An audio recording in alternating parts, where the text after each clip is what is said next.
Hello friends, welcome back to my channel. আশা করি সবাই ভালো আছো, আমিও ভালো আছি। এই ভিডিওটা হলো আমার ম্যান্ডি আর স্যান্ডিকে নিয়ে, কারণ একটা ভিডিও আমার চোখের সামনে এলো, সেটা হলো কলকাতা ভ্রমণের একটা ভিডিও। তো সেই ভিডিও নিয়ে আমার বলার আছে, কারণ আমার দেখে যথেষ্ট খারাপ লেগেছে। কারণ কলকাতাকে নিয়ে এমন কিছু বলা হলো যে বলার কোনো যুক্তি নেই। ভাই তোমরা নিউ কামার কলকাতাতে, যদিও আমি জানি না এর আগে এসেছো কি আসনি, কিন্তু এসে তোমরা একটা ভুলভাল তথ্য তোমার ব্লগিংয়ের মাধ্যমে 4 লাখের বেশি চ্যানেলের বক্তব্য দেবে এবং কিছু লোক তোমাদের সেই বক্তব্য শুনে কলকাতার সম্বন্ধে ভুল ধারণা পোষণ করবে, সেটা তো আমরা হতে দিতে পারি না, অন্তত কলকাতাবাসী হয়ে হতে দিতে পারি না। ঠিক আছে, তো চলে আসি ভিডিওর মধ্যে। তো যে ভিডিওটা নিয়ে বলছি সেটা তোমাদের সামনে আমি অলরেডি বলে দিয়েছি যে কলকাতায় আসার ভিডিও, অর্থাৎ বড় বাজার মোটেও না, ও এসেছিল তোমার বাগরি মার্কেট থেকে মার্কেটিং করতে। ঠিক আছে, যেখানে তোমার খুচরো বিক্রয় হয় না, যেখানে কিনা হোলসেল মার্কেট, ওখান থেকে মার্কেটিং করতে এসেছিল, বাগরি মার্কেট থেকে মার্কেটিং করতে এসেছিল। আমার যতদূর ধারণা, যে ধরনের জুয়েলারিও দেখালো সেগুলো ওখানেই পাওয়া যায় এবং অনেক কম রেঞ্জে পাওয়া যায়, যেটা কিনা তুমি আমি গেলে একটা কিনতে গেলে পাবো না। আমরা যদি বাক্স ধরে প্যাকেট ধরে কিনি তো আমাদেরও সেল করবে। আরে ভাই, আমি ওখানে দীর্ঘদিন ওখানে তোমার অফিস পাড়ায় চাকরি করেছি, তার জন্য ওইসব রাস্তায় আমার যাতায়াত আছে, মানে এক সময় ছিল, এখন নেই। আর যেহেতু আমার বড় বাজারের কাছেই বাপের বাড়ি, তার মানে বুঝতে পারছো আমার ওইসব জায়গা কতটা, আমি জায়গা সম্বন্ধে আমি ওয়াকিবহাল। তো সেই জন্যই বলছি, গেছিল তো নিউ মার্কেট অঞ্চলে, প্রথমে গিয়ে যেখানে হল্ট করলো সেটা নিউ মার্কেট অঞ্চল, অর্থাৎ এসএন ব্যানার্জি রোড। তো সেইখানে দাঁড়িয়ে ও টয়লেট খুঁজছে। ঠিক আছে, তো টয়লেট খুঁজছে, তার সঙ্গে খাবার দাবারের দোকানও খুঁজছে, অর্থাৎ ভাতের হোটেল খুঁজছে। তো ভাতের হোটেল ওইভাবে পাওয়া যায় না, কোনো বাঙালি হোটেলে ঢুকতে হয়। ভাতের হোটেল সব জায়গায়, ওটা হলো একটা তোমার কি বলবো, পস এলাকা, অফিস পাড়া এখন আর নেই, এখন সমস্ত অফিস তো অন্য জায়গায় চলে গেছে। এক সময় স্প্ল্যানেটটাও অফিস পাড়া ছিল, এখন শুধুমাত্র তোমার কিছু ব্যাংক আর কিছু সোসাইটি আর হচ্ছে গিয়ে তোমার কর্পোরেশন, ওই অফিসগুলো ওখানে থাকার জন্য সেটাকে খানিকটা অফিস পারে বলা যেতেই পারে। আর টয়লেটের গল্প করছে আমাদের কাছে। ঠিক আছে, সেই টয়লেটে খুঁজতে খুঁজতে তারা নাকি কোন বার কাম রেস্টুরেন্টে ঢুকে পড়েছে টয়লেট করার জন্য। আচ্ছা, এটা হজম করা গেল না, কারণ নিউ মার্কেট অঞ্চলে প্রচুর দোকানপাট আছে এবং সেই সব দোকানপাটে অনেক মহিলা কাজ করে, কর্মচারী হিসেবে কাজ করে, তাহলে তারা কোথায় টয়লেটে যায়? স্বাভাবিক সেন্সটা কাজে লাগালে টয়লেট খুঁজতে হয় না। মার্কেটে অনেক টয়লেট আছে, যে কোনো দোকানদারকে বললে তারা বলে দেবে। আমি টয়লেট তো রাস্তা ধারে যদি না চিনি তাহলে কি খুঁজে পাবো? আজকে আমরা যদি কৃষ্ণনগর, রানাঘাট, নৈহাটি এইসব জায়গায় যাই, সেখানে কোথায় টয়লেট আছে আমরা কি জানবো? আমি কিন্তু জানবো। কি করে জানবো? কারণ স্টেশনেই টয়লেট থাকে, স্টেশন অর্থাৎ প্ল্যাটফর্মেই টয়লেট থাকে। স্টেশন মাস্টার বা টিকিট কাউন্টার যেখানেই হোক, বা লোকাল লোকজন, তাদের জিজ্ঞাসা করলেই কিন্তু আমরা টয়লেটের খোঁজ ইজিলি পেয়ে যাব। এবার ওখানে সুলভ আছে কি নেই সেটা ওখানকার লোকাল লোকেরা জানবে। ঠিক আছে, কাউকে জিজ্ঞাসা করবো, অসুবিধা কি আছে? জিজ্ঞাসা করলে তো কেউ মার দেবে না। তো সেই কথাটাই বলতে চাইছি যে আমার যদি টয়লেট পায় তাহলে আমি কাউকে জিজ্ঞাসা করবো, এখানকার লোকাল লোকজনকে, যারা দোকানপাট তাদেরকে ধরবো। রাস্তাঘাটে কে লোকাল কে বাইরে থেকে এসে সেটা তো চেনা যায় না। তো দোকানদাররাই কিন্তু এখানে তোমার পথ প্রদর্শক, সোজা কথা।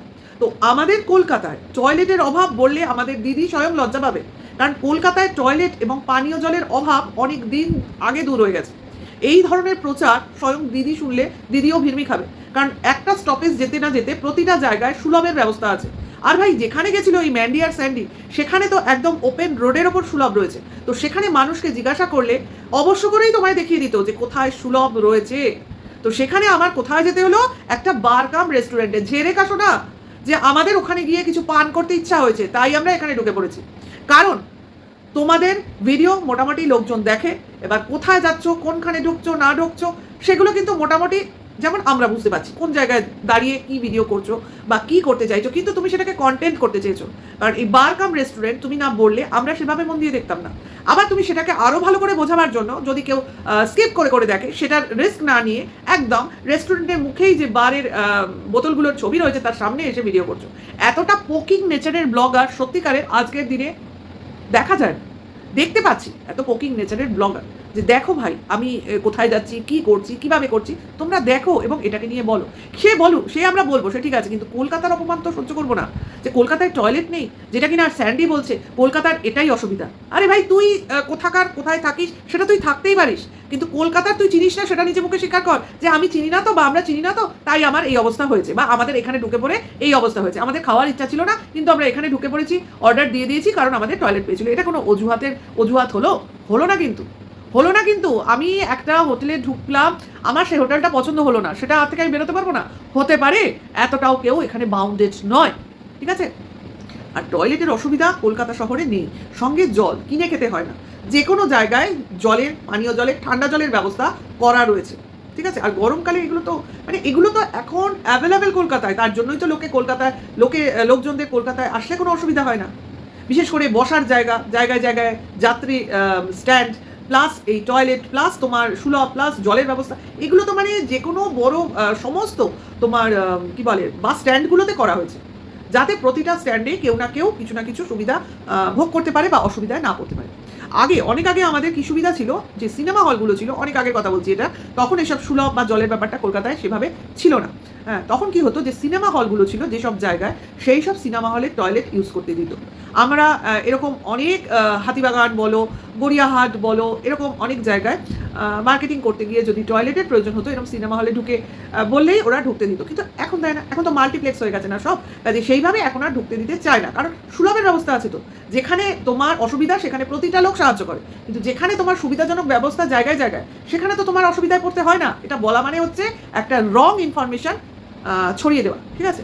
তো এইবার চলে আসি, এইটুকু তো বললাম, এর থেকে আশা করি যাদের বোঝার তারা বুঝে যাবে যে এটা জাস্ট কন্টেন্ট করার জন্য করা হয়েছে, আর কলকাতাকে বদনাম করার জন্য করা হয়েছে। এটা বদনাম করার জায়গা নয়, আর বদনাম করলেও আমরা সহ্য করবো না। আমি তো ভাবলাম কেউ না কেউ এটা প্রতিবাদ করবে, কেউ কোনো প্রতিবাদ করলো না। অবাক লাগলো, অনেকেই কিন্তু কলকাতায় থাকে, হয়তো ওভারলুক করে গেছে, এটাও হতে পারে। এইবার চলে আসি বাগরি মার্কেট থেকে মার্কেটিং। জিনিসগুলোর যা দাম, আর ও যা দাম সেট করবে, সেটা তো আমরা প্রত্যেকেই জানি। ঠিক আছে? এবার বুঝতে পারছে তো কী দামে জিনিসগুলো নিয়ে গেছে। এইবার সেটার জন্য ও বলে দিচ্ছে যে অর্ডার যদি করো তাহলে 50 টাকা বেশি দিতে হবে, অর্থাৎ তোমার ডেলিভারি চার্জ দিতে হবে। প্রয়োজন নেই তো, প্রতি জায়গায় এইসব জিনিস পাওয়া যায়। কলকাতায় তো এগুলো জায়গায় জায়গায় পাওয়া যায়, তোমার হাতিবাগান বলো, গড়িয়াহাট বলো, নিউ মার্কেট বলো, সব জায়গায় তোমরা পাবে। এবং এইসব দুল আমি নিজে কিনেছি, যেগুলো দেখাচ্ছিল 50 টাকা, 100 টাকা, কোনো কোনো জায়গায় 80 টাকা, এর বেশি নয়। হ্যাঁ, একটু ঘুরতে হবে, ঘুরলেই পাবে। আর যারা তোমার ওই শোরুম দেখবে, সেখানে তোমার দাম বেশি। ভাই, যেখানে শোরুম সেখানে তো তোমার দোকান ভাড়া কাজ করে, এসির খরচ কাজ করে, সেখানে জিনিসের দাম স্বভাবতই বেশি হবে। আর বাইরে যেখানে তুমি এমনি লোকাল মার্কেট, সেখানে স্বভাবতই কম হবে। তো এরকমই পাওয়া যায়, যেগুলো আমরা ওই নকলি জিনিস বলি। তো নকলি জিনিস কিনতে কেন আমি বেশি পয়সা খরচ করবো, আর যেখানে কলকাতার মতো জায়গায় থাকি, তাই না? তো আরেকটা জিনিস কি হয়, এই যে তোমার ওরা যে অঞ্চল থেকে এসেছে, ওখানেও তোমরা এইসব জিনিস পাবে। কোথায় বলো তো? যেখানে মেলা টেলা হবে, তো মেলায় দেখবে এইসব দুল, এইসব হার সমস্তই কিন্তু বিক্রি হয়। এইসব দোকানের পশা খুলে বসে, এবং ওই 100 বড় জোর 150 টাকা দাম হবে, কারণ অত দূর নিয়ে যাচ্ছে, সে তো লাভ ছাড়া বিক্রি করবে না। তো এটাই কথা। আর চালাকি বুদ্ধি দেখো, যে বলছে 50 টাকা এমনি অর্ডার করলে দিতে হবে, ওটা লাভ খেয়ে নিলাম। আর যদি তোমরা এই ডেলিভারি চার্জেস না দিতে চাও, না দেওয়াই ভালো, তোমাদের কথা কত ভাবছে। তোমরা যদি এটা দাও, ফালতু ফালতু কেন দেবে? তার থেকে একটা নাইটি নিয়ে নাও, একটা বেডশিট নিয়ে নাও, একটা শাড়ি নিয়ে নাও, যার যেটা ইচ্ছে। আমি যেটা বিজনেস করছি মূল, সেটার সঙ্গে এটা নাও। তার কি এটা ফ্রিতে নাও? না, মোটেও না। নাইটিটা যদি তোমার 300-400 টাকার হয়, তার সঙ্গে এটার 100 টাকা জুড়বে, দিয়ে ওর লাভের টাকা কিন্তু তোমার কাছ থেকে নিয়ে নেবে। ঠিক আছে? কেননা তার সঙ্গে দেখো, একটার সঙ্গে দুটো বিক্রি করে ফেললো। আর কি করলো? ও যে টাকা জিনিসটা তোমার একসঙ্গে কিনেছে, তো একটা হার তো কিনেনি, ও বাঞ্চ ধরে কিনেছে। অর্থাৎ ওই হারগুলোর হয়তো দাম পড়েছে 25 টাকা, সেখানে ওর দাম নিয়ে নিল 100 টাকা, 75 টাকা লাভ। এইরকম কত লাভ ও রোজগার করবে, সেটা তোমাদের ধারণাতেও আসবে না। এটাই নিয়ম বাগরি মার্কেটে। এরকম সস্তাতে বাগরি মার্কেট কেন, তোমার বড় বাজারেও শাড়ি বলো, সালোয়ারের পিস বলো, সমস্ত কিছু যদি তুমি লাট ধরে কেনো, তোমার খরচ অনেক কম পড়ে। তো সেটাই তো, সেই জিনিসের ফায়দাও এখানে লুটতে এসছে। ভাই, একটা কথা তোমরা ধরে নাও, ও হলো বিজনেস ওম্যান, অর্থাৎ ওয়াইটিতে রোজগারে গিন্নির মতো কাজ করছে। নিজের কেচ্ছা কেলেঙ্কারি বিক্রি করতেও যে দুবার ভাবে না, সে যে কোন লেভেলে গিয়ে রোজগার করতে পারে, সেটা তোমরা পরিষ্কার জানো। দেন একটা গাড়ি ভাড়া করে কলকাতা আসছে, তার ভাড়া কম নয়, নিশ্চয়ই কম নয়, অত দূর থেকে আসছে। প্লাস এসে তোমার সারাদিন এখানে স্পেন্ড করছে, জিনিসপত্র চুজ করছে, এটা তো বিনা পয়সায় করছে না, লাভ নেবার জন্যই তো করছে। প্লাস এই যে তোমার ওই যে বারকাম রেস্টুরেন্টে খানা কিনা হলো, প্লাস তোমার ভজহরি রান্নায় গিয়ে কিছু খাওয়া হলো, কিছু নিয়ে যাওয়া হলো। ঠিক আছে?